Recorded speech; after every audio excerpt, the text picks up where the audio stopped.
Pirms 3 gadiem mediji visā pasaulē rakstīja par apjomīgu romantiskās krāpšanas gadījumu Lielbritānijā. 2,5 gadu laikā Mančestrā dzīvojošajai Šāronai Bulmerei izmantot vairāk kā 93 000 eiro. Krāpšanā tika izmantotas tā brīža Latvijas aizsardzības ministra Ārta Pabrika fotogrāfijas, liekot 51 gadu vecajai sievietei noticēt, ka tas ir amerikāņu kareivis vārdā Murphys Townsends.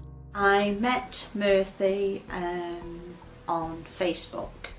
We got chatting for a couple of weeks and then he told me to turn over to Hangouts. We got on really well. We were exchanging, conversations. He was telling me about his family and I was telling him about my family, etc. Drīz vien Murphys sāka prasīt naudu, un Šārona, ticot, ka tūlīt uzsāks jaunu skaistu dzīvi kopā ar izskatīgo sudraba lapsu, sūtīja gan visu nopelnīto, gan aizņēmās un nokļuva milzīgos parādos. I've lost friends. Did you try to help me? I've lost a 29-year marriage for the sake of what? A scam.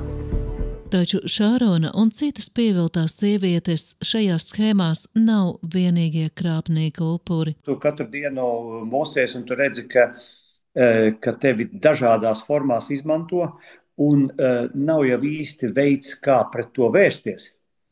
Jo mani cilvēki toreiz birojā un ministrijā mēs esam rakstījuši arī lielajām platformām, Facebookam un Instagramai, bet tur ir vienkāršāk nobloķēt vai vienkāršāk ir caur šo platformu vērsties pret cilvēkiem, kas nav viltus, ja kādam kaut kas nepatīk, bet izņemt šādus profilus, tur vienkārši viņiem tas pat, man liekas, dažreiz nav pat viņi interesē. Krāpšana, izmantojot Ārta Pabrika fotogrāfijas, notiek jau daudzus gadus. Tiek lēsts, ka cietušas varētu būt simtiem sieviešu visā pasaulē. Es atceros, mums bija viena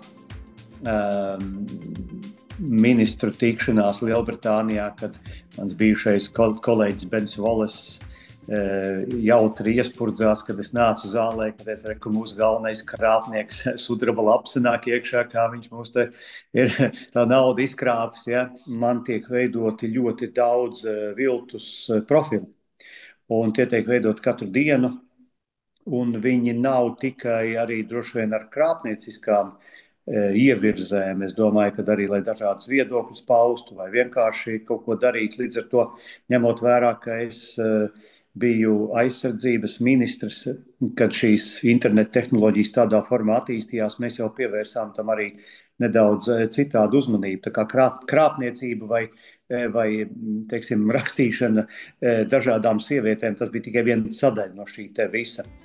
Daudzas apkrāptās sievietes nespēja pieņemt faktu, ka īstais foto īpašnieks, Pabrika kungs, viņām nekad nav rakstījis. Tādēļ nākas nepārtraukti skaidrot, ka viņš nemeklē mūža mīlestību, slēpjoties aiz izdomātiem vārdiem.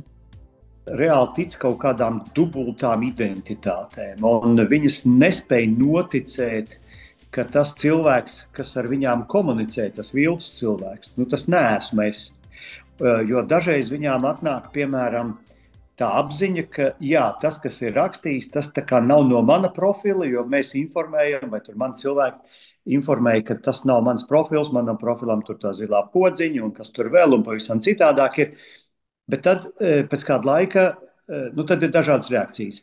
Dažas to pieņem, tad likvidē to viltus profilu un pievēršās manam reālajam profilam. Un tad sāk sekot man. Dažas savukārt uzskata, ka tā tas vienkārši nevar būt, un viņas turpina komunicēt gan ar to, gan ar šo, gan ar abiem, un domā, ka man tie visi profili tomēr man pieder, un ka varbūt tās, ka es vienkārši negribu atklāt to, ka es esmu viņām rakstījis. Viņas vienkārši negrib noticēt. Un tad dažas ir, kas tad turpina tādu dažāda līmeņa tādu pozitīvu attieksmi. Citas saka, ka viņas joprojām ir iemīlējušās, citas vienkārši grib uzturēt draudzību, tad citas savukārt aiz kaut kādām simpātijām sūta visādas paciņas. cenšas tur uzadīt šaules un sūtīt vēl kaut ko. Un mēs to ministrijā nodevām tālāk, piemēram, bieži Ukrainas palīdzības pakās arī.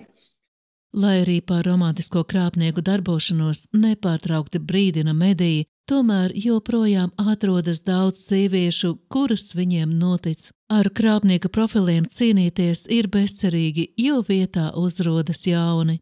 Mums reāli sanāk katru dienu 3-4 izdzēst ārā vienkārši katru rītu. Tāda apjoma nāk ar viltus profiliem.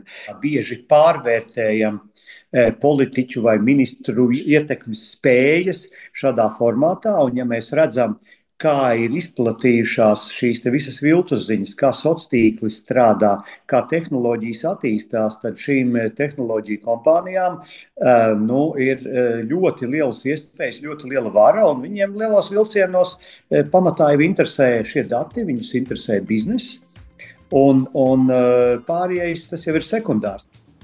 Tā kā Šārona sākotnēji intervijai piekrita, bet vēlāk pārdomāja, tad zināms, ka viņa joprojām sazinās ar krāpniekiem. Viņa cer, ka kāds varbūt krāpniekus notvers un atgūs kaut daļu pazaudētā. There are scammers out there who make all of their money by scamming people who've already been scammed. So what they do is they will say, yeah, I'm a hacker who can recover funds for people that have been lost in cryptocurrency, or, I'm a financial specialist who's able to track bank transfers internationally and I will get your money back for you. Total lies, complete nonsense. The only people capable of doing that kind of thing are banks and the police. And unfortunately, these guys are all over the internet. There's a very interesting experiment that anybody can do, which is to post on social media the words, I've been scammed. So post, I have been scammed, or I lost money, or something like that. I guarantee to you, you will get about 100 bots replying to you saying, tagging someone and saying, oh, I lost money too. Go and talk to this person about it. Publicējot attiecīgo frāzi Facebook kontā, tiešām pēc vairākām stundām parādījās komentārs. Man bija līdzīgas problēmas pagājušajā mēnesī, un man savu naudu izdevās atgūt. Viņš ir ļoti uzticams un palīdzēja visu atgūt, uzraksta viņam WhatsAppā. Tiek uzskatīts, ka romantiskos krāpniekus vairāk interesē sievietes, īpaši sociālajos tīklos. Taču abiem dzimumiem kopīgs ir tas, ka lielākās naudas summas zaudē upuri vecumā no 40 līdz 69 gadiem.